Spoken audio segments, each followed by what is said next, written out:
কিছু কিছু বক্তা ও শ্রোতাদের জিজ্ঞেস কথা ঠিক কিনা বলো, আর যদি ঠিক হবে তা তোরে লিয়েস কি জন্য? হ্যাঁ, যদি শ্রোতারাই যদি ঠিক যদি বলবে ঠিক কোনটে বেঠিক কোনটে তা তোর লিয়েছে কি জন্য? করে মেলায় গিয়ে যদি ঘোরাফেরা করে তাহলে জেনে রাখবেন ওই মেয়ে যাবে জাহান্নামে। মেয়েকে সাবধান না করবার কারণে আর আপনিও নামাজ পড়েও যাবে মেয়ের সঙ্গে জাহান্নামে। এজন্য আল্লাহ বললেন পাপ কাজ থেকে তুমি দূরে থাকো। ঠিক তোমার পরিবারের ভিতরে যারা রয়েছে তাদেরকে পাপ থেকে দূরে রাখার জন্য এই ডিউটিটা আমি আল্লাহ তোমার দিয়ে দিলাম। আমরা যদি ভাবি যে বলি মেয়ে আমার কথা নেয় না, ছেলে আমার কথা নেয় না, স্ত্রী আমার কথা নেয় না, এই কথাটা কিন্তু দুনিয়ার মানুষের কাছে চলবে, দুনিয়ার মানুষ বুঝে যাবে, কিন্তু আমার আল্লাহ পাক জীবনে বুঝবে না। আর আল্লাহকে বোঝাতে পারলে ভালো। আল্লাহ বললেন দুনিয়ায় আমি পাপের কারণে ছাড় দেব। এবার বলল দুনিয়ার জমিনে আমি আল্লাহ তোদেরকে ছেড়ে দেব। জেনে রেখে দাও আমি আল্লাহ তোমাকে ছাড় দেব, কিন্তু ছেড়ে দেব না। ও নবীর উম্মতেরা, জাহান্নাম এমন একটা ভয়াবহ জায়গা। তাই পবিত্র কুরআনুল কারীমের ভিতরে আমার আল্লাহ পাক বিভিন্ন জায়গায় বান্দাদেরকে সাবধান করেছেন, বান্দারে ইল্লাল মুজরিমিনা ফি নারি জাহান্নাম। আল্লাহ পাক বললেন নিশ্চয়, ইল্লা এটা হুরুফে মুশাব্বাহ বিল ফেল, ইল্লা নিশ্চয় মুজরিম যারা অপরাধী, যারা পাপী হবে, যারা অন্যায় করবে, অন্যায় করে পাপের বোঝা নিয়ে আমি আল্লাহ আমার কাছে আসবে, আমি আল্লাহ তাদের ব্যাড নিউজ, দুঃসংবাদ, তাদের কপালে যে কষ্ট সেটা জানিয়ে দিলাম। ফি নারি জাহান্নাম, আমি আল্লাহ পাক তাদের জন্য রেখেছি জাহান্নাম। আজ রাস্তাঘাটে আমাদের চলার সময় ভয় লাগে, পুলিশ আমাদের ধরবে বলে পুলিশের ভয় মাথায় হেলমেট থাকে, বাড়িতে রাতের বেলা চোর ঢুকবে বলে কলপসের গেটে সিন্ধুকে আমরা কায়দা করে তালা লাগাই। এখানে আমরা ভয় করি খাবারে যদি বিষ পড়ে ওই খাবার খেলে মারা যেতে হবে, এ ভয় আমরা করি। করি না? করি না? একটু কথা বলবেন, এদিকে এদিকে এদিকে। এক্ষেত্রে আমরা ভয় করি, ভয় আমাদের অন্তরে রয়েছে। ও মুসলমানেরা, তুমি বড় আহমক, তোমার মতন মূর্খ আর দ্বিতীয়টা নাই। তুমি দুনিয়ার জমিনে পুলিশের ভয়ে মাথায় হেলমেট দিতে শিখলে, আমার আল্লাহর জাহান্নামের ভয়ে মসজিদে আসতে তুমি পারলে না। তোমার মতন আহমক, তোমার মতন নাচিজ নাদান বোকা মানুষ আর একটা নাই যে আজান শোনার পরে মসজিদে আসে। তুমি পুলিশের ভয়ে গাড়িতে কাগজপত্র ওকে রাখলে, কিন্তু তুমি যে যখন কবরে যাবে সেই ফারিস্তা নামক পুলিশদের ভয়ে নামাজ নামক কাগজপত্র কতটা ঠিক করেছো? জাহান্নাম কত কঠিন, কঠিন থেকে কঠিন। ও নবীর আশিকেরা, নবী পাকের দিওয়ানারা, আল্লাহ নবী দিন ও দুনিয়া বাদশা হাবিবুল্লাহকে, নবী জনাবে মুহাম্মদুর রাসূলুল্লাহকে সাল্লাল্লাহু আলাইহি ওয়াসাল্লাম, আল্লাহ নবী আমার মদিনার মসজিদে নববী শরীফে নবী আমার সাহাবায়ে কেরামদের নিয়ে বসে রয়েছেন। নবী আমার আল্লাহ নবী সাহাবায়ে কেরামদের নিয়ে হাসি খুশি গল্প করতে লাগেন, শরিয়াতের শিক্ষা দিতে লাগেন, শরিয়াতের কথাবার্তা আল্লাহ নবী বলতে লাগেন। এমন সময়তে আল্লাহ নবী দরবারে আল্লাহ পাকের বড় ফেরেশতা হযরতে জিবরাইল আমিন আলাইহিস সালাম আল্লাহ নবীর দরবারে হাজির, নবীকে সালাম দিলেন, কিন্তু জিবরাইল ফেরেশতার মনটা বড় খারাপ।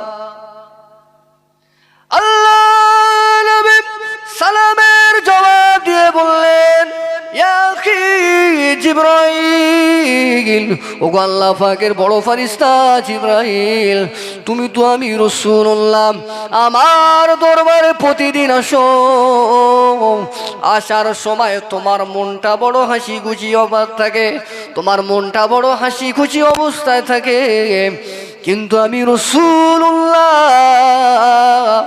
আজ আমার দরবারে এসেছো, তোমার মন কেন খারাপ? নবী জানতে চাই।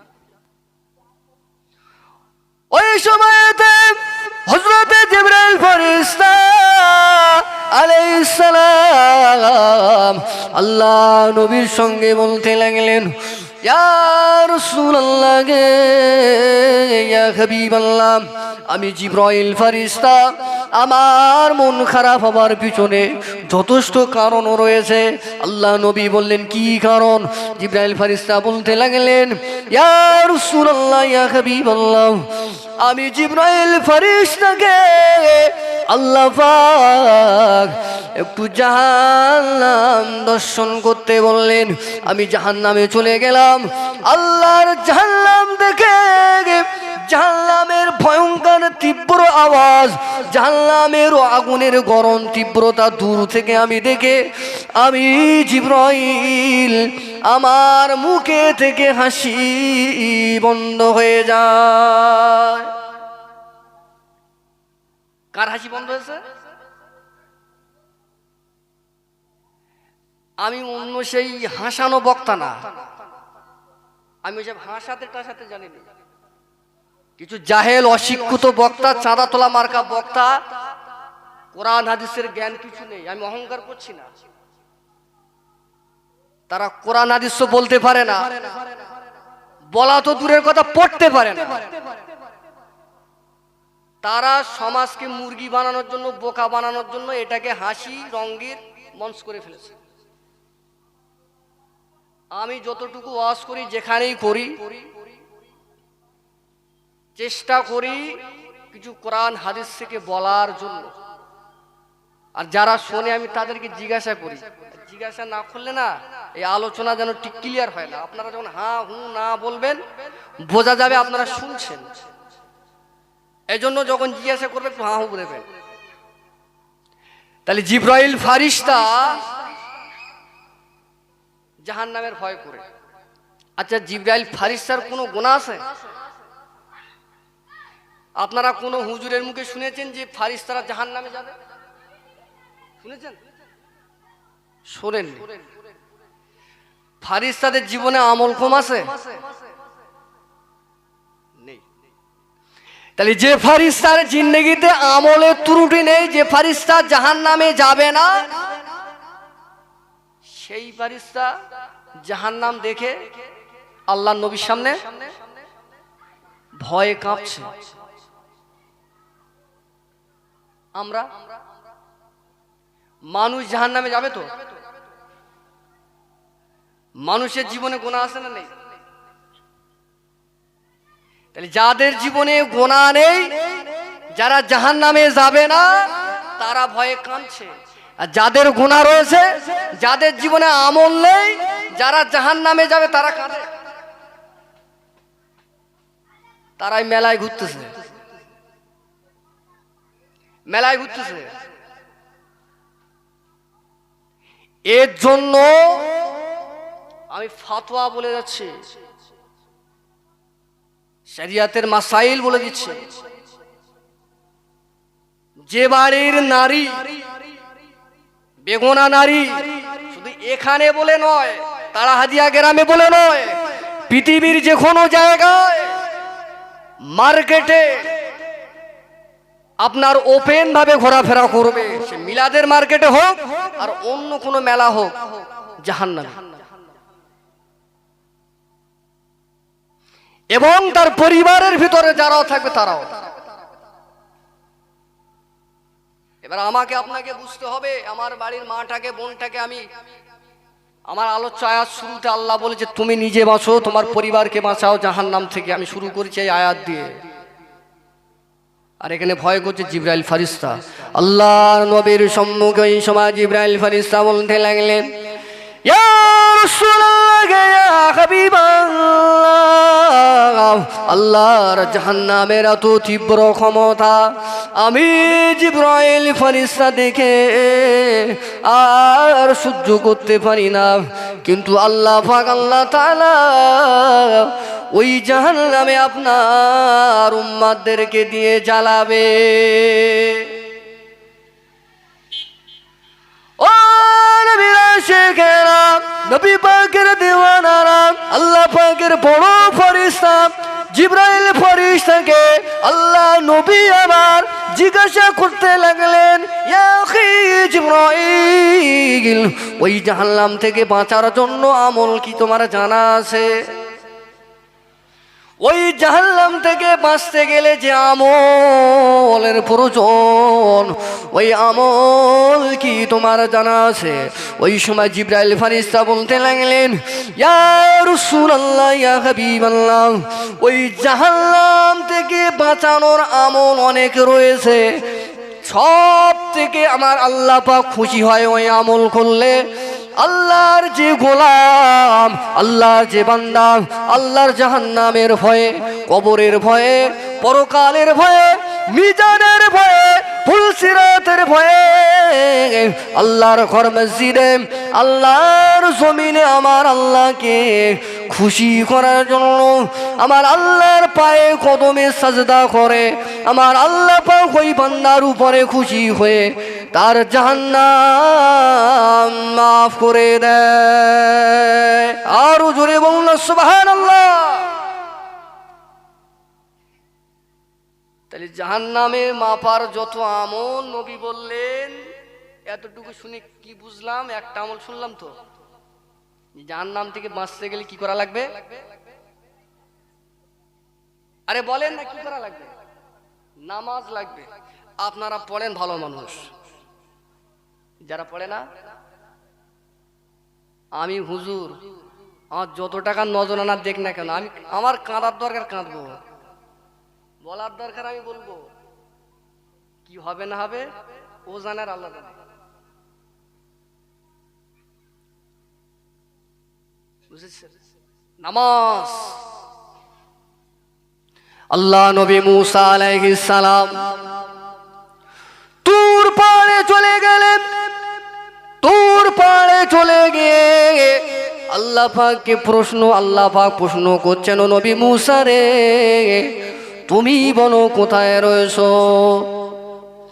নবী মুসা বলতে লাগলেন, ও রব্বুল আলামিন, আমি নবী মুসা, আমি তুর পাহাড়ের নিচে রয়েছি। আল্লাহ পাকের সঙ্গে নবী মুসা এবারে বলতে লাগলেন, আল্লাহ, আমি নবী মুসা, আমার মনে হয় তুমি তুর পাহাড়ের উপরে রয়েছো। আল্লাহ পবিত্র কুরআনুল কারীমের ভিতরে সূরা তাহার ভিতরে বললেন, আল্লাহু আরশিস তাওয়া, আমার আল্লাহ পাক আল্লাহ তাআলা তিনি যে জায়গাটায় রয়েছেন সেই জায়গার নাম হলো আরশ। বলুন সুবহানাল্লাহ। নবী মুসা বলতে লাগলেন, আল্লাহ, আমার মনে হয় আমি তুর পাহাড়ের নিচে আর তুমি উপরে। আল্লাহ বললেন, না না নবী মুসা, তোমার এই ধারণা ইট ইজ রং, তোমার এই ধারণা সত্য নয়, বরং তুমি তুর পাহাড়ের নিচে রয়েছে এটা সঠিক, কিন্তু আমি আল্লাহ পাক আমি বর্তমানে যে জায়গাতে রয়েছি তোমার আর আমার ভিতরে তফাৎ হলো ৭০,০০০ নূরের পর্দা। বলুন সুবহানাল্লাহ। দুনিয়ার পর্দা না, ৭০,০০০ নূরের পর্দা। একটা পর্দা থেকে আরেকটা পর্দা ৫০,০০০ বছর লাগবে। আল্লাহ বলেন, নবী মুসা, তোমার আমার এই ব্যবধান, কিন্তু আমি না তোমার থেকে এক শ্রেণীর মানুষের সব থেকে কাছে থাকবো, বলুন সুবহানাল্লাহ। এই 70,000 আর পর্দার ব্যবধান থাকবে না। আল্লাহ বললেন, নবী মুসা বললেন, আল্লাহ সেই বরকতময় আপনার বান্দা কারা, তাদের পরিচয়টা কি? আমার সঙ্গে তোমার এতটা ডিফারেন্স রয়েছে, 70,000 নূরের পর্দা, আর আপনি বলছেন তাদের সঙ্গে আপনার কোনো তফাৎ থাকবে না, তাদের খুবই কাছে থাকবে, অথচ আমি নবী, তারা কি আমার থেকে উপরে? আল্লাহ বললেন, নবী মুসা রে, না না না, ও নবী মুসা, আমি আল্লাহ পাক জানিয়ে দিয়ে দিলাম, তারা হলো আখিরি জামানার নবী, আমার হাবিবের গুনাহগার উম্মত, বলুন সুবহানাল্লাহ। আমাদের কথা বললেন আল্লাহ। ওই সময় নবী মুসা বলতে লাগেন, আল্লাহ গো, তারা গুনাহগার বলছেন, তারপরেও কি করে আপনার কাছে হবে? আল্লাহ আমি তো বুঝলাম না। আল্লাহ পাক নবী মুসা আলাইহিস সালামের প্রশ্নের জবাবে বলতে লাগলেন, ও নবী মুসা রে, আমার নবী আখেরি জামানা নবীর উম্মত, ওরা যতই গুনাহ করুক না কেন, ওরা যদি গুনাহকে বুঝতে পারে, ওরা যদি নিজের ভুলটাকে বুঝতে পারে, গভীর রাতের বেলাতে কিংবা মসজিদে চলে গিয়ে আমি আল্লাহ পাক নিজের জিন্দেগির গুনার কথা স্মরণ করে দুনিয়ার জমিনে আমি আল্লাহ আমার জমিনে মাথা রেখে আমার পায়ে সাজদা করবে। আমি আল্লাহ জানিয়ে দিয়ে দিলাম, যখন তারা দুনিয়ার জমিনে মাটিতে সাজদা করবে, তুমি থাকো তুর পাহাড়ের নিচে, আমি রয়েছি আরশে আজিমে। সেদিন আমি আল্লাহ পাক আর আরশে আজিমে থাকবো না, মিন হাবলিল ওয়ারিদ।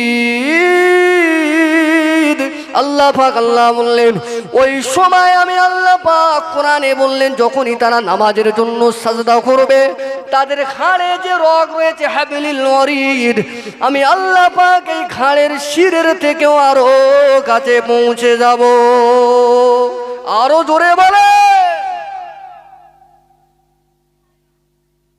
নবী মুসা আল্লাহ তফাৎ হচ্ছে 70,000 নূরের পর্দা, আর আমাদের ক্ষেত্রে নামাজিদের ব্যাপারে আল্লাহ কি বলছেন, মিন হাবলিল ওয়ারিদ। যখনই সিজদা করবে 70,000 নয়, তার আর আমার এই নামাজি বান্দার মহাব্বতের ভালোবাসার দৃষ্টিতে থাকার যে ডিফারেন্স, সেটা হলো তার ঘাড়ের শির যতটা কাছে, তার থেকে আমি আল্লাহ পাক আরো কাছে থাকবো। আর একবার জুড়ে বলুন সুবহানাল্লাহ। সেই নামাজ পড়ে না মুসলমানের বেটা, আসলে কি ভয় নেই? আল্লাহ নবী দিন ও দুনিয়া বাদশাহ নবী আমার এমন সময় মদিনার মসজিদে নববী শরীফে, বুখারী শরীফের ভিতরে হাদিসটা রয়েছে, তিরমিজি শরীফে, মুসলিম শরীফের ভিতরে হাদিসটা রয়েছে। আল্লাহ নবী আমার মদিনার মসজিদে নববী শরীফে নামাজে খালাতে রয়েছে। এমন সময়ে একটা আওয়াজ নবীর কানেতে চলে আসে। ওই আওয়াজটা নামাজরত অবস্থায় আল্লাহ নবী এবং তামাম সাহাবায়ে কেরামেরা ওই আওয়াজ শুনতে পেয়েছিলেন। ও নবীর উম্মতেরা, নবী পাকের দেওয়ানারা, আল্লাহ নবী ওই সময়তে নবী আমার নামাজ আদা করে সালাম ফিরিয়ে দিয়ে আল্লাহ নবী আমার সাহাবায়ে কেরামদের বলতে লাগলেন, ও সাহাবীরা, আমি রাসূলুল্লাহ তোমাদের কাছে জানতে চাই, আজকে যখন তোমরা নামাজ পড়ছিলে, আমি রাসূল আমিও নামাজ পড়ছিলাম, কিন্তু নামাজ পড়া অবস্থায় একটা আওয়াজ কি তোমরা শুনতে পেয়েছো? আল্লাহ নবী সাহাবায়ে কেরামেরা বললেন, ইয়া রাসূলুল্লাহ, ইয়া হাবিবাল্লাহ, ওই আওয়াজটা আমরা শুনতে পেয়েছিলাম। আল্লাহ নবী বলতে লাগলেন, ও আমার সাহাবায়ে কেরামেরা, বলো দিল বাবা, বলো দেখি ওই আওয়াজটা কিসের তোমাদের জানা আছে? আল্লাহ নবী সাহাবায়ে কেরামেরা বললেন, না ইয়া রাসূলুল্লাহ, সে আওয়াজ আমাদের জানা নাই। আল্লাহ নবী বললেন, তাহলে শোনো বাবা সাহাবায়ে কেরামেরা, ওই আওয়াজটা দুনিয়ার কোনো আওয়াজ নয়। ওই আওয়াজটা হলো আজ থেকে 70,000 বছর আগে আমার আল্লাহ জাহান্নামের উপর থেকে একটা পাথর ফেলে দিয়েছিল। ওই পাথরটা পৌঁছাতে পৌঁছাতে পৌঁছাতে আজ 70,000 বছর পূর্ণ হলো। ওই পাথরটা জাহান্নামের নিচে এসে আজকে পড়েছে। পাথর ফেলেছে কেরা? এ আমাদের ঢিল মারা নাকি? আমাদের ঢিল মারা না, ফেলেছে আল্লাহ। তাহলে আল্লাহ যদি ফেলে, সেইটি পৌঁছাতে যদি 70,000 বছর লাগে, এবারে ভাবে সেই জাহান্নামের নিচে পৌঁছাতে। তাহলে আমাকে আপনাকে আমাদেরকে যখন আল্লাহ দেবেন জাহান্নামে, তাহলে বোঝেন জাহান্নামটা কি।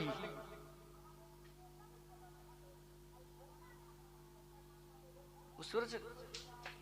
আল্লাহ নবী সাহাবায়ে কেরামেরা ওই সময়তে আল্লাহ নবীর মুখে এই আওয়াজটা শুনে, এই হাদিসটা শুনে আল্লাহ নবী সাহাবায়ে কেরামেরা আমার আল্লাহর ভয়ে, জাহান্নামের ভয়ে কেঁদে কেঁদে তারা যারে যার হয়ে যায়। কোন সাহাবীরা? ওই সাহাবীরা যাদের শানে আল্লাহ পাক পবিত্র কোরআনুল কারীমের ভিতরে একাধিক আয়াত আমার আল্লাহ পাক বললেন। সূরা বাইয়িনার শেষের আয়াত 30 পারা সূরা বাইয়িনার ভিতরে, সূরা বাইয়িনার শেষ আয়াত আল্লাহ পাক সাহাবায়ে কেরামদের বললেন, সাহাবায়ে কেরামদের শানে বললেন, রাদিয়াল্লাহু আনহুম ওয়া রাদু আন। আল্লাহ পাক বললেন ওই সাহাবায়ে কেরামেরা তারা আল্লাহর উপরে সন্তুষ্ট ছিল।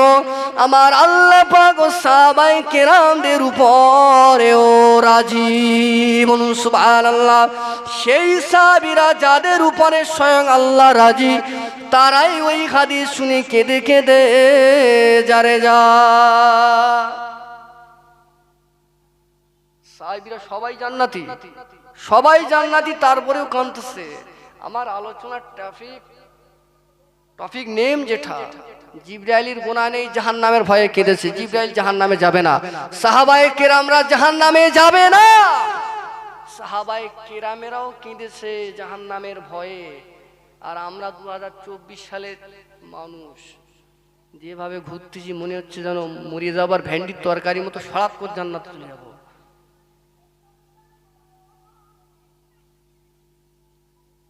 বড় দুঃখ আফসোস লাগে। নবী ইসলাম প্রচার করেছে বেঈমান কাফেরদের কাছে, তাবলীগ করেছেন নবী আমার বেদিনের কাছে, ও মুসলমানের কাছে। তারা নবীর বাণী, কোরআনের বাণী, হাদিস শুনে দলে দলে মুসলমান হয়েছে। আজ বড় দুঃখের বিষয় হলো আজকের এই ধর্ম মুসলমানের কাছে প্রচার করতে হচ্ছে। তার মানে কি? তার মানে এটাই যে ওদের আর আমাদের আর তফাৎ নেই তো? কথা বলেন, নেই তো? যদি থাকতেও তাদের মিলাদের প্রয়োজন হতো?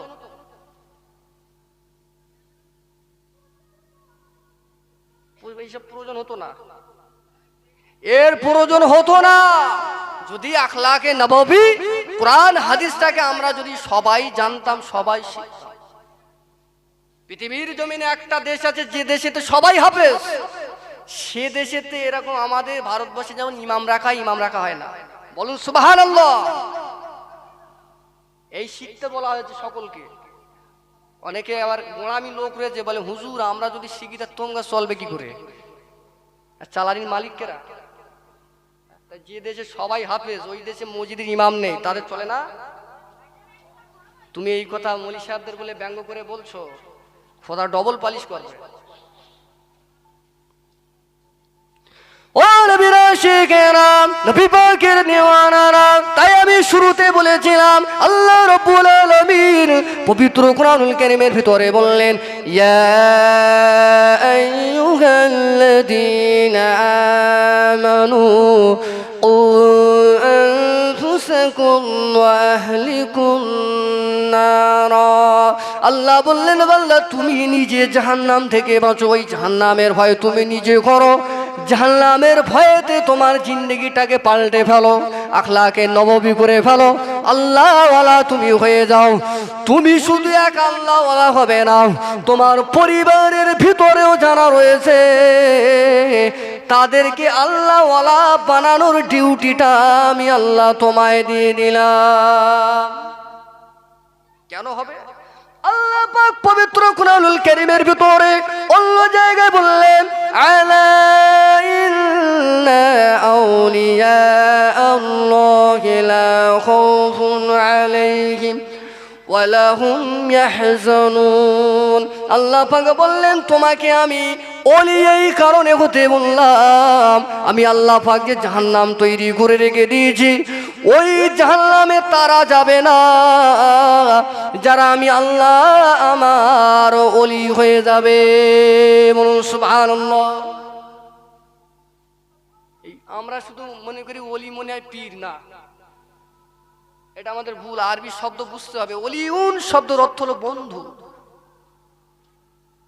যেটা আমরা ফ্রেন্ড বলি বাংলাতে বন্ধু যেটা বলি সেটা আরবিতে ওলিউন মানে বন্ধু এ বন্ধু একজন নামাজ পড়ো হতে পারে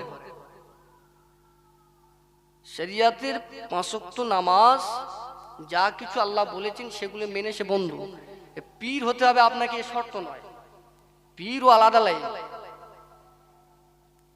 আল্লাহ বলেন তুমি আর বন্ধু হয়ে যাও আর আমার বন্ধু যখন তুমি হয়ে যাবে আমি আল্লাহ জানালাম লা মানে না খাউফুন মানে ভয় ইলাইহিম তাদের কোনো ভয় থাকবে না ওয়ালা হুম ইয়াহজানুন আর তাদের কোনো চিন্তা থাকবে না জোরে বলুন সুবহানাল্লাহ আমরা এই দিকে চিন্তা ভাবনা করি না আমরা অন্যজনের বন্ধু হওয়ার জন্য ঘুরে বেড়াচ্ছি ও নবীর আশিকেরা নবী পাকের দেওয়ানারা আমি দ্বিতীয় নম্বর আয়াত আপনাদের কাছে সূরা ফুরকান থেকে তেলাওয়াত করেছিলাম আল্লাহ রাব্বুল আলামিন পবিত্র কুরআনুল কারীমের ভিতরে বললেন ও ইবাদুর রহমানিল্লাযীনা ইয়ামশুনা আলাল আরদি হাওনা আল্লাহ পাক বললেন যারা আমার প্রকৃত বন্ধু হয়ে যাবে আমি আল্লাহ পাক আমার রহমতের বান্দা হয়ে যায় আমি আল্লাহ আমার রাজি করনেওয়ালা বান্দা হয় আমি আল্লাহ পাক জানিয়ে দিয়ে নিলাম তাদের ভিতরে কয়েকটা গুণ থাকবে সেই কয়েকটা গুণের ভিতরে নাম্বার 1 কারণ সূরা ফুরকানের 63 নম্বর আয়াতে আমার আল্লাহ বললেন ওয়া ইবাদুর রহমানিল্লাযীনা ইয়ামশুনা আলাল আরদি হাওনা আল্লাহ পাক বললেন তাদের 1 নাম্বার গুণ থাকবে তারা হবে নম্র ভদ্র বলুন সুবহানাল্লাহ তাহলে এই যারা বন্ধু হবে কোন বন্ধু যে বন্ধুর কথা আগে বলেছি আল্লাহ ওই বন্ধুদের একটা গুণ বললেন সূরা ফুরকানের 63 নম্বর আয়াতে তারা নম্র ভদ্র হবে এখন আমরা যারা নামাজি 5 ওয়াক্ত 10 ওয়াক্ত একেবারে 6 ওয়াক্ত নামাজ যারা আমরা পড়ছি ভাবতে হবে যদি নম্র ভদ্র না হতে পেরেছে কোরআন বলছে আমি না সে নামাজ পড়ছে তা কি আছে সে আল্লাহর বন্ধু হতে পারে কারণ আল্লাহ বলছেন শুধু নামাজ পড়লে হবে না ওর সাথে ক্যারেক্টার হিসাবে যেটা জুড়ে থাকবে সেটা নম্র আর ভদ্র বলুন সুবহানাল্লাহ আজ সমাজে আমরা এমনও নামাজি রয়েছি পুরো গরম হ্যাঁ গরম আপনি থাকুন অবশ্যই গরমের প্রয়োজন আছে ইসলাম যেমন নরমকেও পছন্দ করে ইসলাম ঠিক গরমকেও পছন্দ করে আপনি নরম থাকবেন আখলাকে নববীর ব্যাপারে কিন্তু আপনি গরম থাকবেন কোথায় শরিয়াতের অন্যায়ের জায়গায় কিন্তু আমরা গরম অন্য জায়গায় যেমন খলিফাতুল মুসলিমিন আমিরুল মুমিনিন তিনি গরম স্বভাবের মানুষ ছিলেন কিন্তু অন্যায় করে গরম করতেন তার সামনে অন্যায় হলে গর্দান চলে যেত হ্যাঁ আপনি গরম হতে পারেন অন্যায়ের জায়গায় শরিয়াত বিরোধী কাজের জায়গায় এমনি যদি ফুর বললে যদি রেগে যায় ও ভাবতে হবে আল্লাহ ওয়ালা না আল্লাহ নবী দিনুয়া বাদশাহ হাবিবুল্লাহ নবী আমার পাক জমানে জানিয়ে দিয়ে দিলেন, ও আমার সাহাবীরাম আমি রাসূলুল্লাহ জানিয়ে দিয়ে দিলাম ওই ব্যক্তিটা আল্লাহ ওয়ালা হয়ে যায়। আল্লাহ ওয়ালাদের ভিতরে যত গুণ থাকে সেই গুণের ভিতরে নাম্বার 1 গুণ হবে তাদের চরিত্রটা হবে মহান ভালো চরিত্র। বলুন সুবহানাল্লাহ। তারা কার টাকা রয়েছে কার টাকা নেই এসব দেখে না, তাদের কাছে যে মানুষটাই যাবে পাপী গেলেও যা, একটা গুনাহগার মানুষ গেলে যা, একটা আল্লাহওয়ালা মানুষ আসলো তাই, কোনো মানুষকে তারা ছোট ভাবে না। এটাই তো আখলাকের বড় চরিত্র। আজ আমাদের একটু 5 ওয়াক্ত নামাজ পড়ি, আগে কোথায় শুয়ে গুড়িয়ে থাকতো, টাকা পয়সা কিছু ছিল না, এখন আল্লাহ একটু টাকা দিয়ে যায় মানুষের মানুষ মনে করে না, বাপ রে বাপ, সে এখন কারো আর চেনে না, তার কথা বলার আগে শট মারে। সমাজের এই মানুষ যদি থাকে ভাবতে হবে ও আল্লাহওয়ালা, কারণ আল্লাহওয়ালা মানুষ যারা হবে তাদের চরিত্রটা হয়, প্রিয় নবী বললেন বুখারীর হাদিস, ভালো মহান চরিত্র হবে, তাদের চরিত্রটা থাকে নম্র ভদ্র, মানুষের কাছে ব্যবহারের ক্ষেত্রে। জোরে বলুন সুবহানাল্লাহ। আর সেই চরিত্র গঠনের জন্যই জলসা। আমি হাদিস কোটেশন করে করে আলোচনা করছি। ও নবীর আশিকেরা, নবী পাকের দিওয়ানারা, চরিত্র তো আমাদের আল্লাহ নবী সাহাবায়ে কেরামদেরও চরিত্র ছিল। খলিফাতুল মুসলিমিন আমিরুল মুমিনিন হযরতে শেরে খোদা আলী রাদিয়াল্লাহু তাআলা আনহু হুজুরের চরিত্র কেমন ছিলেন শোনেন। কারণ আল্লাহ কোরআনে বললেন ঈমানদার যিনি হবে তার চরিত্র হবে ভালো, মানুষ তাকে মহব্বত করবে, মানুষ তাকে ভালোবাসবে, যার চরিত্র ভালো হবে মানুষ তাকে বিশ্বাস করবে, তাকে আমানতদারি মনে করবে। ও নবীর উম্মতেরা, আমাদেরও সেই চরিত্র। আর আল্লাহ নবীর সাহাবায়ে কেরামের চরিত্র কেমন ছিল? হযরতে আলী রাদিয়াল্লাহু তাআলা আনহু হুজুর আমার 1 তারিখে রাস্তা দিয়ে হেঁটে হেঁটে যেতে লাগলেন। এমন সময় মক্কার বেঈমান বেদিনেরা তারা হযরতে আলীকে নিয়ে বিভিন্ন রকমের ঠাট্টা বিদ্রুপ করতে লাগলেন, উপহাস করতে লাগলেন। হযরতে আলীকে দেখে তারা বিভিন্ন রকমের কথাবার্তা বলতে লাগলেন। ও নবীর উম্মতেরা, তাদের উদ্দেশ্য একটাই ছিল, হযরতে আলীকে যদি রাগানো কোনো কথাবার্তা শুনিয়ে যদি তাকে যদি ইসলামের ভিতরের থেকে দাঁড় করিয়ে যদি তার জবান দিয়ে কিছু ভাষা বাজে ভাষা বার করানো যায়, এটাই ছিল তাদের চরিত্র, এটাই ছিল বেঈমান বেদিনদের মনের আশা। তাই হযরতে আলীকে দেখে তারা বিভিন্ন রকমের উপহাস ঠাট্টা বিদ্রুপ করতে লাগলেন।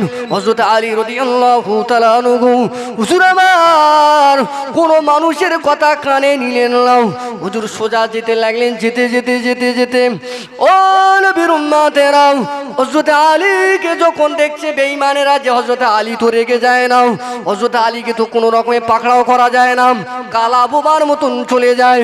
এমন সময় তারা মনে মনে ভাবতে লাগলো আলীকে কটু কথা বলে থামানো যাবে না, রাগানো যাবে না।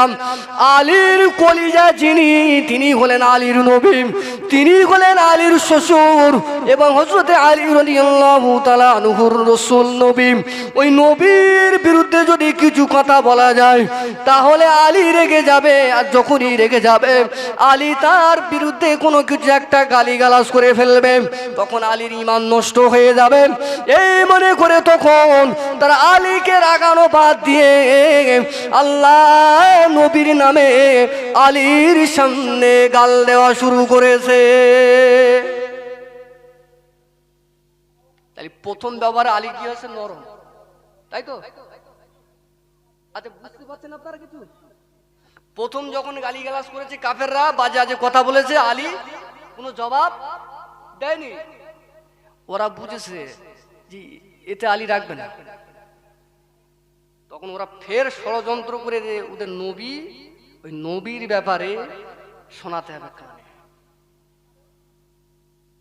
যেই নবীর বিরুদ্ধে বলেছে আলী এবার জোরে বলুন সুবহানাল্লাহ। কারণ তাসাবরুল জামিল, আল্লাহ আগের যে ব্যবহারটা কাফেররা করেছে ওই জায়গায় ধৈর্যের কথা বলেছে। এখানে নরম হও, কিন্তু নবীর ব্যাপারে যখন কথা বলবে, কোরআনের ব্যাপারে যখন কথা বলবে, হাদিসের ব্যাপারে যখন কথা বলবে, আল্লাহ স্বয়ং বলছে আর তোরা নরম থাকবি না। বলুন সুবহানাল্লাহ। তখন তোরা হবি গরম, আর ওই গরম যদি বার করতে পারিস আমি আল্লাহ তোদের ভেবলো তোরাই ইমানদার। বলুন সুবহানাল্লাহ। আর ওই গরমটা তখনই তাদের বার হয়, তাদেরই কষ্ট হয় যারা ইমানদার, যারা নবীর বিরুদ্ধে কথা বললে, নবীর শানে বাজে কথা বললে, নবীর খান শান মর্যাদা যারা খাটো করবে, ওই অবস্থায় যে মুসলমানের কলিজায় জ্বলন হবে না, ভাবতে হবে সে এখন ইমানদার নয়। যেমন হযরত আলী রাদিয়াল্লাহু তাআলা আনহু এবারে ঘুরে দাঁড়িয়ে গেলেন আর বলতে লাগলেন, ও মক্কার বেঈমান বেদিনেরা, এতক্ষণ ধরে তোরা আমি আলী আমার বিরুদ্ধে বহু কথা বলেছিস, আমি আলী হাদিসের আমল করেছি, আমি আলী কোরআনের আমল করেছি, তোদের কিছু বলি নাই, আমি সবর করেছি। কিন্তু তোরা এবারে যে জায়গায় হাত দিয়েছিস, ইনি হলেন আমার ঈমান, ইনি হলেন আমার জান, এনার জন্য আমি আলী আমার জিন্দেগি কুরবান করে দিতে পারে, এনার জন্য আমি আলী যুদ্ধের ময়দানে গিয়ে শহীদ হতে পারি রে।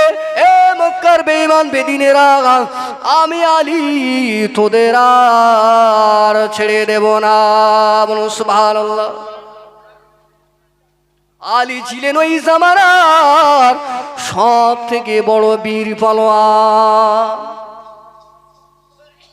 নবী উম্মতেরা বেঈমানেরা জানে আলী যদি ঘুরে দাঁড়ায় বদরের যুদ্ধের ময়দানে প্রান্তরে, হযরতে আলী ফিরে খোদা আলী যখন যুদ্ধের ময়দানে ছোট একটা তলোয়ার নিয়ে যায়, আল্লাহ নবী সাহাবায়ে কেরামেরা তারা দেখতে লাগে আলী যেন পাহাড়কে ঠেলে ঠেলে নিয়ে যায়। বলুন সুবহানাল্লাহ। আরো জোরে বলে হযরত আলী রাদিয়াল্লাহু তাআলা আনহু। হুজুর আমার ওই সময়তে যে ব্যক্তিটা নবীর শানে গালি দিয়েছিলেন ওই ব্যক্তিটার কাছে চলে গেলেন। কাছে যখন চলে গেলেন, হাত ধরলেন আলীর ভয়ে, ওই ব্যক্তিটা জমিনে কাঁপতে কাঁপতে থরথর করে পড়ে গেল। এমন সময় ওই ব্যক্তিটা এবারে ভাবতে লাগলেন, মুহাম্মদ সাল্লাল্লাহু আলাইহি সাল্লামের আমি কতক্ষণ গালি দিয়েছি, এই আলীর হাত থেকে আজ আমার নিস্তার নাই, আলী আজকে আমাকে মেরে দেবে, সুতরাং আমারও তো বাড়ি স্ত্রী সন্তান রয়েছে, বাঁচতে হবে।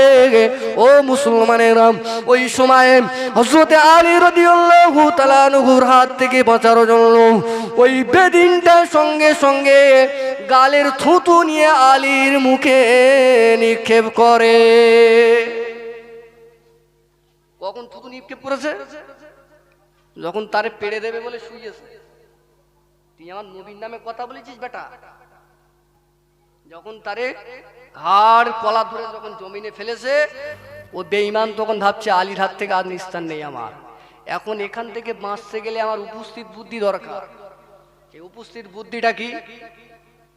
সেই উপস্থিত বুদ্ধিটা হলো উপস্থিত বুদ্ধিটা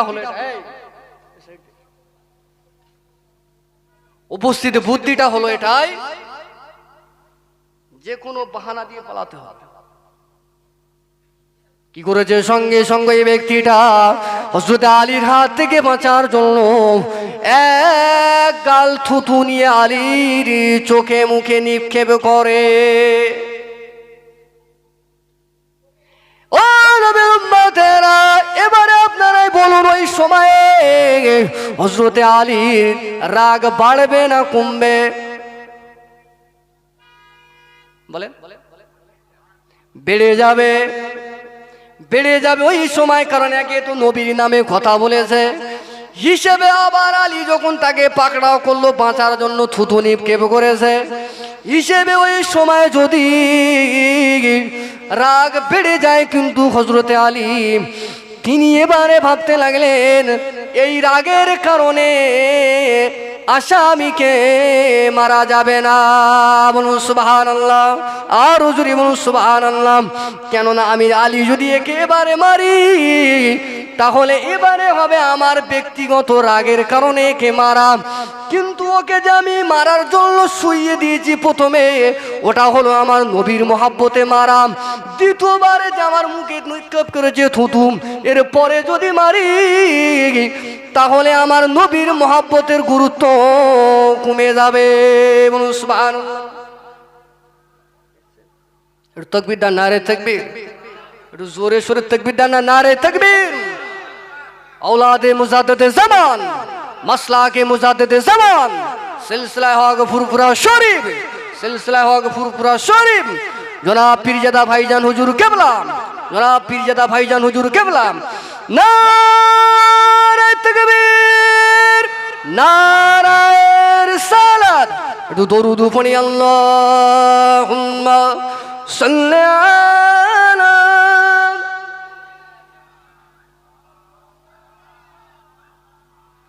وعلى آل سيدنا اللهم صل على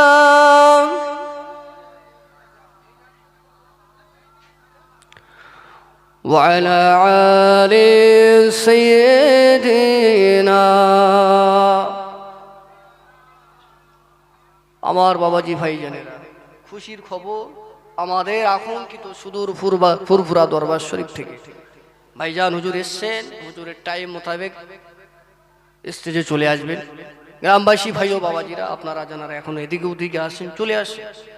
তাহলে যে কথা আমি বলছিলাম, হযরত আলী রাদিয়াল্লাহু তাআলা আনহু তিনি ওই অবস্থায় আমার রাসূলের মহব্বতের গুরুত্বটাকে বোঝানোর জন্য, মর্যাদাটাকে দিতে গিয়ে ওই বেদিনটাকে ছেড়ে দিলেন, ক্ষমা করে দিলেন। বলুন সুবহানাল্লাহ। কারণ প্রথমে প্রতিশোধ নেওয়ার কারণ ছিল রাসূলের সামনে বেয়াদবি করেছে তাই। দ্বিতীয়বারে উনি রেগে গেলেন, গায়ে থুতু নিক্ষেপ করেছে, ভাবছেন এখন যদি আমি প্রতিশোধ নেই তাহলে রাসূলের মহব্বতের গুরুত্ব থেকে আমার রাগের গুরুত্ব বেড়ে যাবে। ছেড়ে দিলেন। এই ছিল তাদের ঈমান, এই তাদের দূরদৃষ্টি ছিল। আর সেই নবীর বিরুদ্ধে আজকে বেঈমান বেদিনেরা তো ওরা তো নবীর মান শান নিয়ে খাটো করছে। সেই সঙ্গে সঙ্গে আমরা ঈমানদার হয়ে সেই নবীর শানে আমরা বেয়াদবি করি।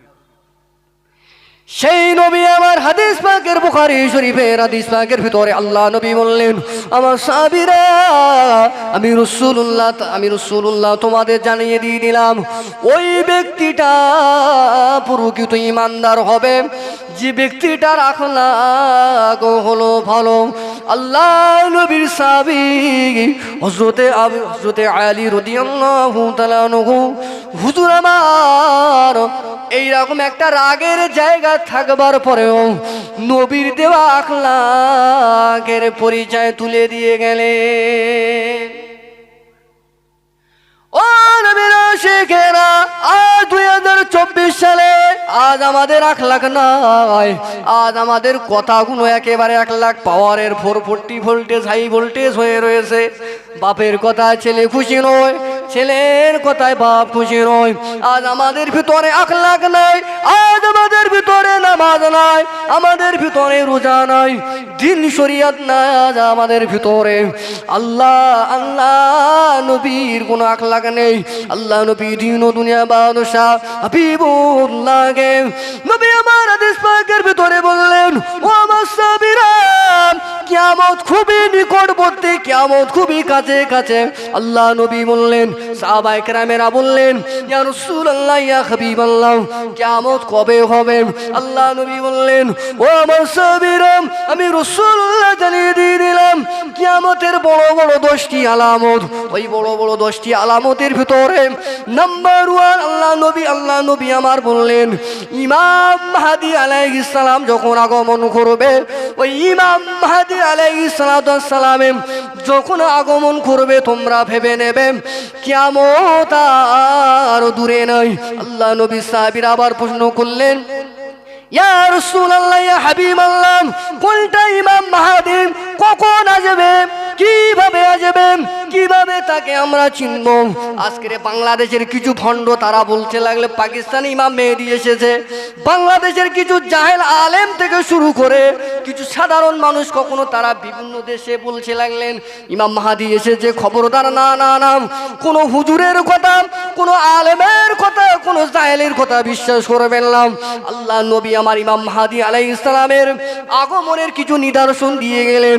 আল্লাহ নবী আমার ইমাম মাহাদি আলাইহিস সালামের পরিচয় সংক্রান্ত ব্যাপারে বললেন। আল্লাহ নবী বললেন ইমাম মাহাদির নাম হবে আমি রাসূলুল্লাহ, আমার নামে নাম। ইমাম মাহাদির পিতার নাম হবে আমি রাসূলুল্লাহ, আমার আব্বার নাম আব্দুল্লাহ, তার আব্বার নামও হবে আব্দুল্লাহ। ইমাম মাহাদির মায়ের নাম হবে আমি রাসূলুল্লাহ, আমার মায়ের সঙ্গে আমার মায়ের নাম জাম। ইমাম মাহাদির মায়ের নামও তাই হবে। সব থেকে বড় যিনি যিনি ইমাম মাহাদি হবেন, উনি জীবনে কোনোদিন নিজে নিজে দাবি করবে না আমি হলাম ইমাম মাহাদি। কিন্তু আজ বাংলাদেশে বলুন না কেন, আর পাকিস্তানের সেনাকান্দে বলুন না কেন, যারা এই দাবি করেছে ভাববেন ওরা ইমাম মাহাদি নামে মুসলমানদের দুশমন। নবী আমার বললেন যে ইমাম মাহাদি হবেন, তিনি নিজে নিজে প্রচার করবেন না। ইমাম মাহাদির আগমন ঘটবে আল্লাহর কাবা ঘরের সন্নিকট থেকে, আল্লাহর কাবা বাইতুল্লাহ তওয়াফ করা অবস্থায় ইমাম মাহাদির আগমন ঘটবে। আল্লাহ নবী আরো বলতে লাগলেন ও আমার সাহাবীরা, আমি রাসূলুল্লাহ জানিয়ে দিয়ে দিলাম আল্লাহ পাকের পক্ষ থেকে ইমাম মাহাদি আলাইহিস সালামের যখন আগমন ঘটবে, ওই আগমনের নবী আমার 10টি বুখারী শরীফ, মুসলিম শরীফ এবং কিতাবুল ফিতানের অধ্যায় আল্লাহ নবী কিছু হাদিস আলামত দিয়ে গেলেন। ওই সমস্ত আলামতের ভিতরে আল্লাহ নবী বললেন হুব্বুদ দুনিয়া, দুনিয়ার মানুষ যখন দুনিয়াকে বেশি মহব্বত করবে, মহব্বতকে প্যার করবে, দুনিয়াকে ভালোবাসতে গিয়ে নামাজ ছেড়ে দেবে, দুনিয়ার কারণে তাদের কাছে শরিয়াতের কোনো দাম থাকবে না, ইসলামের কোনো দাম থাকবে না, নামাজের ধার ধারবে না, পর্দাটাকে ছেড়ে দিয়ে পানের জর্দা করে ছাড়বে, তারা অ্যাডাল হয়ে যাবে, তারা অনঙ্গ থাকা, গায়ে কাপড় না থাকা এটাকে মডার্ন মনে করবে, গায়ে পর্দা দেওয়াটা সেকেলে মুসলমান মনে করবে। ও আমার সাহাবীরা, দুনিয়ার মহব্বতে সমাজের মানুষের কাছে যখন শরিয়াতের কোনো গুরুত্ব থাকবে না, আমি রাসূলুল্লাহ জানালাম ওই জামানায় ইমাম মেহেদী আসবে। ইমাম মাহাদির অনেক আলামত প্রিয় নবী সাল্লাল্লাহু আলাইহি ওয়াসাল্লাম বললেন। তাহলে কোন জামানায় ইমাম মাহাদির আগমন ঘটবে? নাম্বার 1, এদিকে খেয়াল করেন, হুব্বুদ দুনিয়া, তারা দুনিয়াকে ভালোবাসবে। দুনিয়াকে ভালোবাসার কারণে দুনিয়ার মর্যাদাটাকে দিতে গিয়ে বাপ বেটায় আলাপ হবে না, বাপ বেটার পরিচয় চলবে না, মা সন্তানকে অস্বীকার করবে, সন্তান মাকে অস্বীকার করবে, তাদের কাছে সম্পর্ক ছেদ হয়ে যাবে। মানুষের জীবন, মানুষের ধন ও সম্পত্তি অপর মুসলমানের কাছে কোনো মূল্যই থাকবে না। সেই জামানা সম্পূর্ণ না হলেও কিছুটা লক্ষণ দেখা যাচ্ছে না, যায় না? তার মানে কি ইমাম মাহাদি? হ্যাঁ, আল্লাহ নবী 2 নম্বরে বললেন ওই জামানায় ইমাম মাহাদি আলাইহিস সালামের আগমন ঘটবে যে জামানায় মানুষ অন্যায় প্রতিবাদ করবে না এই ভয়ে, যদি অন্যায়ের প্রতিবাদ করা হয় আমাকে না জানি মেরে দেবে, অর্থাৎ মৃত্যুর ভয় করবে, দুনিয়ার মহব্বত করবে, আর মৌতের ভয় যে জামানায় মানুষ করবে, আমি রাসূলুল্লাহ জানালাম ওই জামানায় ইমাম মাহাদির আগমন। আজ সমাজে হকের আওয়াজ তুলবেন, সত্যের কথা বলবেন, ন্যায়ের কথা বলার মানুষ নাই, চাকরির ভয়ে ন্যায্য কথা বলে না, হকের আওয়াজ করে না, ভাইয়ে ভাইয়ে হবে না, গ্রামে এক ঘরে করে দেবে, সমাজে বিভিন্ন রকমের অপকর্ম। প্রিয় নবী সাল্লাল্লাহু আলাইহি ওয়াসাল্লাম বললেন মানুষ যখন মৌতের ভয় করবে ওই জামানায় মানুষ সত্য কথা বলা ছেড়ে দেবে, ন্যায়ের কথা বলা ছেড়ে দেবে। এই কৃষ্টি কালচার যখন তাদের কলিজার ভিতরে স্বভাব হবে, যদিও তারা নিজেদের মুসলমান বলে দাবি করুক না কেন, আমি রাসূলুল্লাহ জানালাম তাদের সামনে অন্যায় হবার পরেও ন্যায় অন্যায় তারা না বুঝে প্রতিবাদ করলো না। আমি রাসূলুল্লাহ বললাম, হাসরের মাঠে আল্লাহ ওদের বোবা শয়তান করে তুলবে। কটা মানুষ হকের আওয়াজ করে, এই স্টেজে কটা আলেম আওয়াজ করে, আরে আলেম নামে তো জাহেল ঘুরে বেড়াচ্ছে।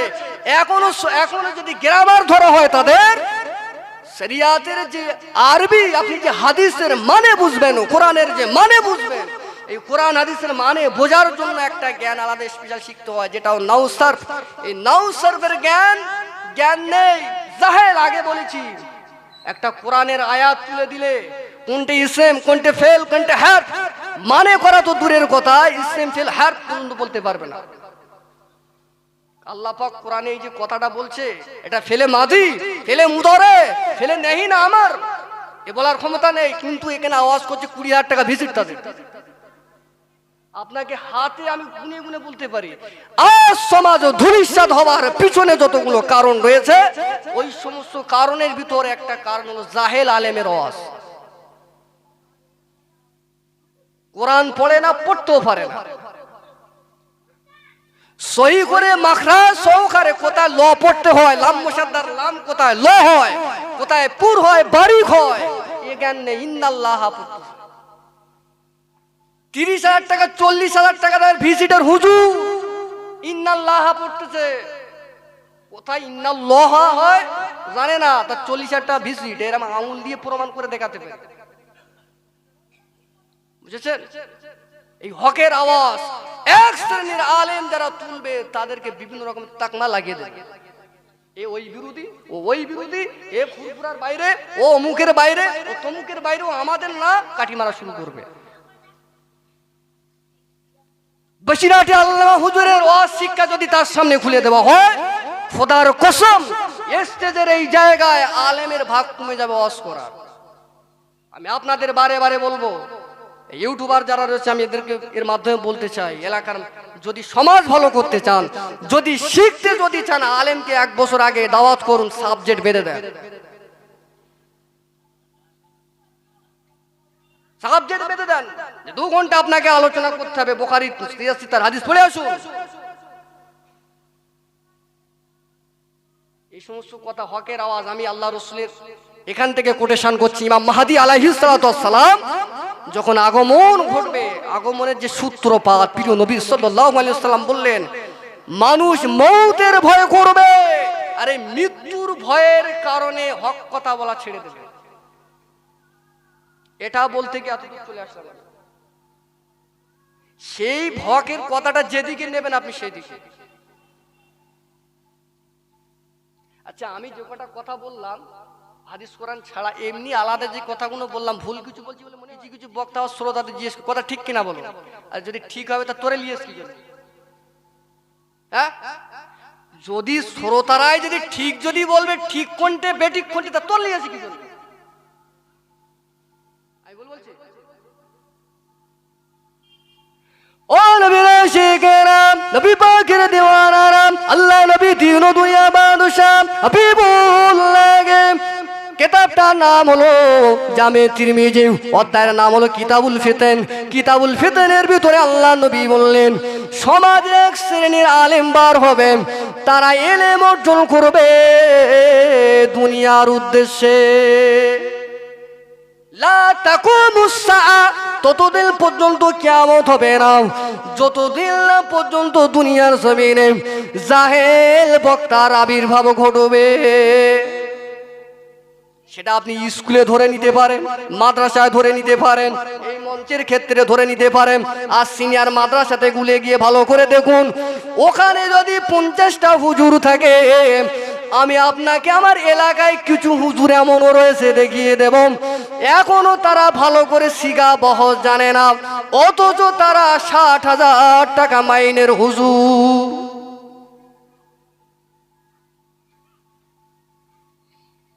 আপনি বলেন আপনার জ্বলতেছে কেন, সব পাচ্ছে তা আমি আমার উদ্দেশ্যে বলে আমি সঠিক জিনিসটা তোলার চেষ্টা করছি, সঠিক বিষয়টা এইটা বলার চেষ্টা করছি, কার কি আমারও দেখার দরকার। সুতরাং আমাদের ক্যারেক্টার সংশোধনের যত ট্রিটমেন্ট রয়েছে, শসা গাছের পাতা কুঁকড়ে যাচ্ছে আর আমি যে ধান গাছের স্প্রে চাই হবে? তাহলে শসা মারা স্প্রে আমার নিতে হবে ওখান থেকে। তা সমাজের আমাদের যে রোগগুলো ধরছে সেই রোগগুলো ধরিয়ে ধরিয়ে ট্রিটমেন্ট চালাতে হবে, তাহলে আমাদের উপকার হবে। অশোনার বাতের ব্যথা, কোমরে ব্যথা, এইসব ব্যথা নিয়ে এখানে বসেছেন 2 ঘন্টা ধরে বসবেন, আর আমি একবার শুরু করবো, একে কোথায় দিয়ে শুরু করছি আর কোথায় গিয়ে শেষ করছি, কোথায় ব্রেক করছি। টলি যদি আমি 2 ঘন্টা জীবনের আলোচনা করে যাই আপনাদের কাছে, একটা কোরআন নয়, একটা হাদিস নয়, একটা হাদিসের রেফারেন্স নেই, আমি যদি একটা জীবনীয় বলি তার পিছনে আমার দলিল থাকে, হয় তারিখ তাবারি থাকে, না আপনার হাকামুল কোরআন লিজাসসাস থাকে। আমার ঘটনা যাই আমি বলি, রেফারেন্স সহকারে আলোচনা। ও নবীর আশিকেরা, নবী পাকের দিওয়ানারা, আল্লাহ রাব্বুল আলামিন পবিত্র কোরআনুল কারীমের সূরা ফুরকানের 63 নম্বর আয়াতে আল্লাহ পাক বললেন, ও ইবাদুর রহমানিল্লাযীনা ইয়ামশুনা আলাল আরদি হাওনা। আল্লাহ রাব্বুল আলামিন এই আয়াতে কারিমার ভিতরে বললেন, তারাই হলো আমার রহমতের বান্দা, তারাই হলো প্রকৃত পরিমাণে আমি আল্লাহ পাক আমার আল্লাহওয়ালা বান্দা, যারা দুনিয়ার জমিনে চলাফেরা করে, চলাফেরার সময় তারা অহংকারের সঙ্গে চলবে না, গাম্ভীর্যের সঙ্গে চলবে না। আল্লাহ নবী অন্য জায়গা মিশকাতের হাদিস শরীফের ভিতরে বললেন, ওই ব্যক্তিটার ভিতরে ঈমান নাই যার কলিজার ভিতরে যারা পরিমাণ অহংকার থাকবে, সেই অহংকারটা এলেমের হোক, অলংকারটা শিক্ষার হোক, আর অহংকারটা টাকা রূপের বংশের গাড়ি বাড়ি। নবী আমার বললেন, অহংকার যার কলিজার ভিতরে থাকবে, আমি রাসূলুল্লাহ জানালাম ওই ব্যক্তিটার ভিতরে ঈমান কমজোর। এখন অহংকার শূন্য মানুষ আমরা খুব কমে গেছি। আজ থেকে আমরা আলোচনার ভিতর দিয়ে একটা পয়েন্ট নেব, জীবনে পিছনে যা করেছি আজ থেকে যতদিন বাঁচিয়ে রাখবো অহংকার আর করব না। আবুল কালাম আজাদ তিনি লিখেছেন সাহিত্যের ভিতরে, মানুষ পতনের কারণ হলো ওই ব্যক্তির যার ভেতর রিয়া অহংকার। জ্ঞানীর জ্ঞান লোপ পায় যদি থাকে তার ভিতরে অহংকার। আপনার জ্ঞানটাকে মানুষের কাছে দিন শিক্ষার জন্য বলাটা অহংকার নয়, ভুলটাকে ধরিয়ে দেওয়া অহংকার নয়, এটা শিক্ষা। এজন্য প্রিয় নবী বললেন, তার ভিতরে ঈমান থাকবে না কমজোর যার ভিতর অহংকার, সেটা যেটা হতে পারে, টাকার গাড়ি বাড়ি সৌন্দর্য যেটা নেবে। ও নবীর আশিকেরা, আল্লাহ নবী দিন ও দুনিয়া বাদশা হাবিবুল্লাহ, নবী আমার হাদিস পাকের ভিতরে বললেন, ওই ব্যক্তিটার শরীরটা জান্নাতে যাবে না, লা ইয়াদখুলুল জান্নাহ লাহামুন নাবাতা মিনাস সুউতি। আমি রাসূলুল্লাহ জানিয়ে দিয়ে দিলাম, যার শরীরটা হারাম অর্থ দ্বারা গঠন করা হয়েছে। লাহামুন মানে মাংস, নাবাতা মিনাস সুউতি, যার শরীরটা গোশতটা রক্ত মাংস পিণ্ডটা হারাম অর্থ। ও নবীর আশিকেরা, আমি শুরুতে পড়েছিলাম আল্লাহ কোরআনুল কারীমের ভিতরে বললেন, ইন্নাদ-দীনা ইনদাল্লাহিল ইসলাম।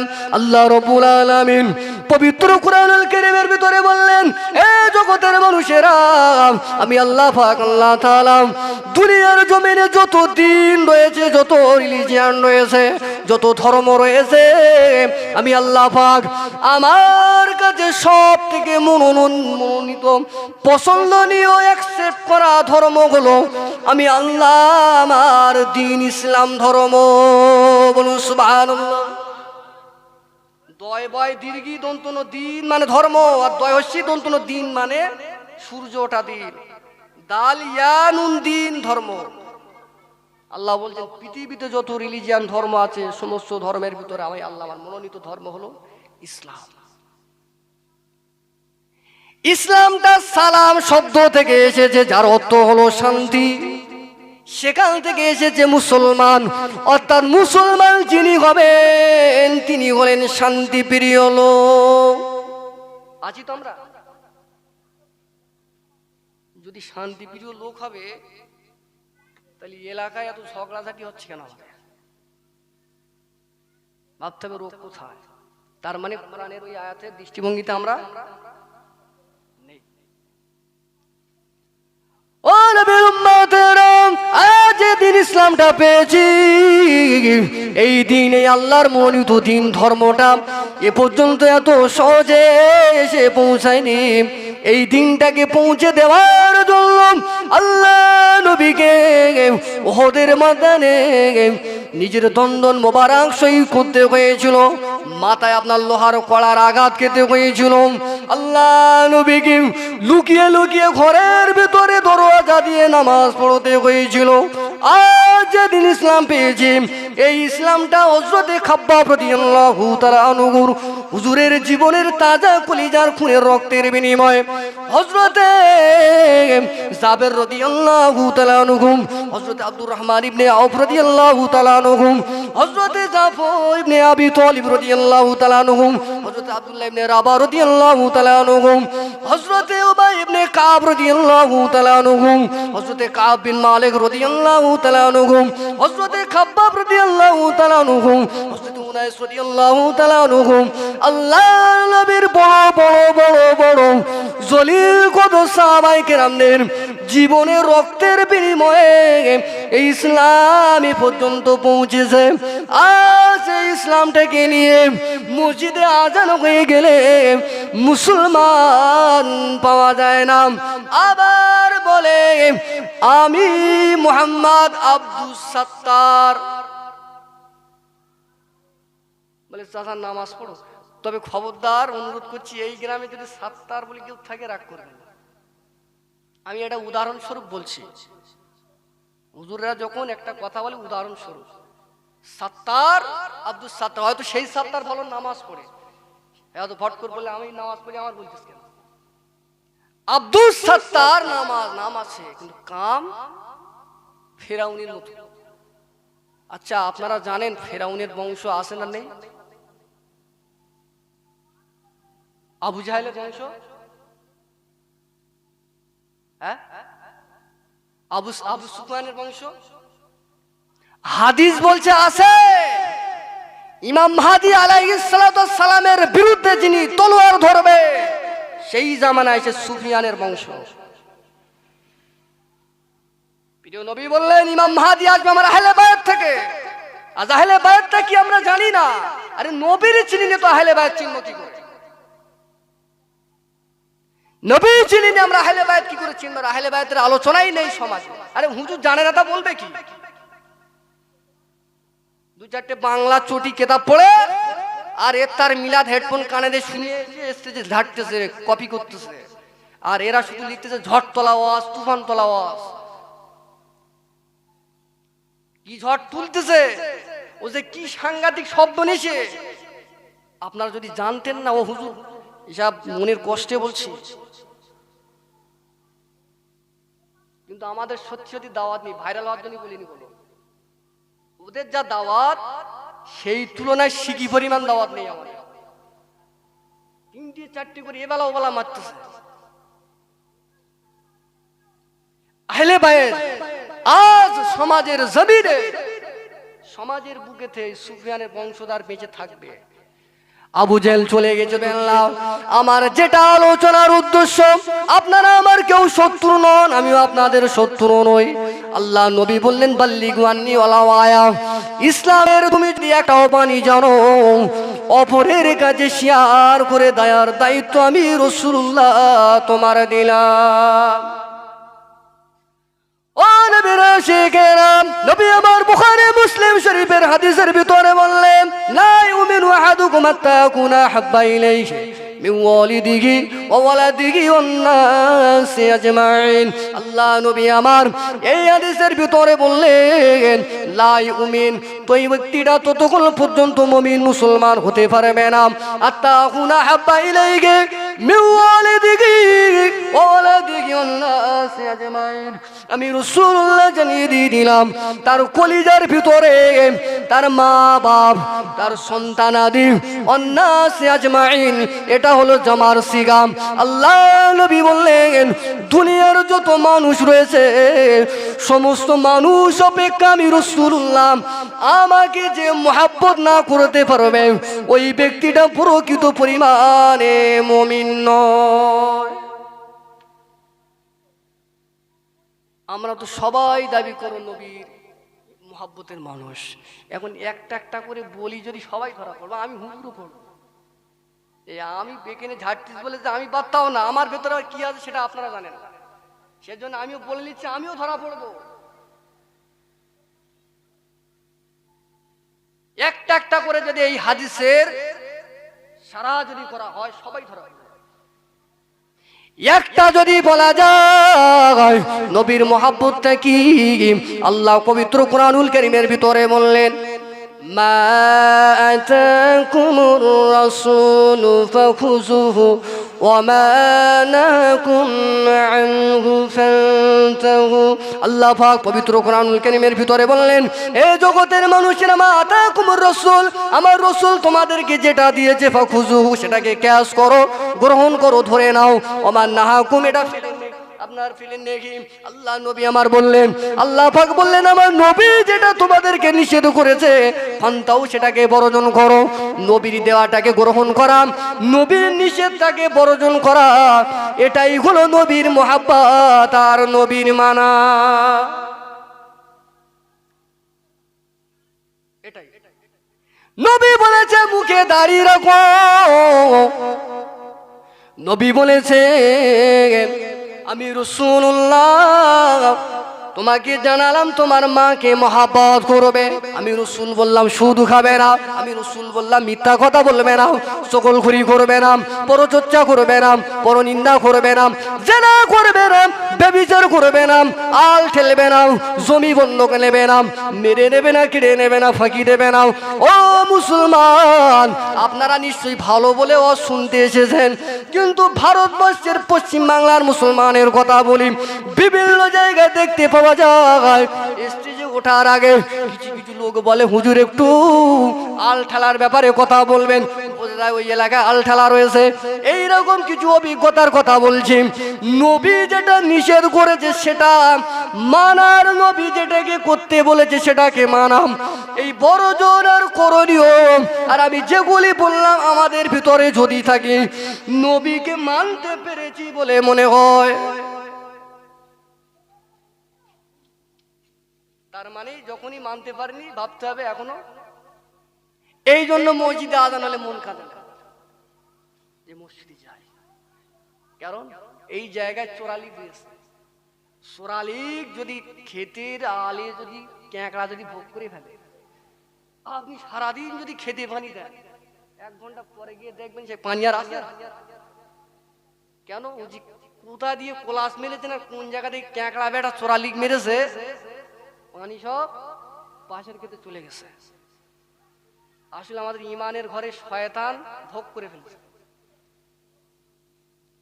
সেই ভোগটাকে বন্ধ করতে গেলে কোরআন হাদিস নামক আলের কোলাস মারতে হবে, গিলাপ মারতে হবে, পর্দা মারতে হবে, তবেই ইমান চাঙ্গাবে। বলুন সুবহানাল্লাহ।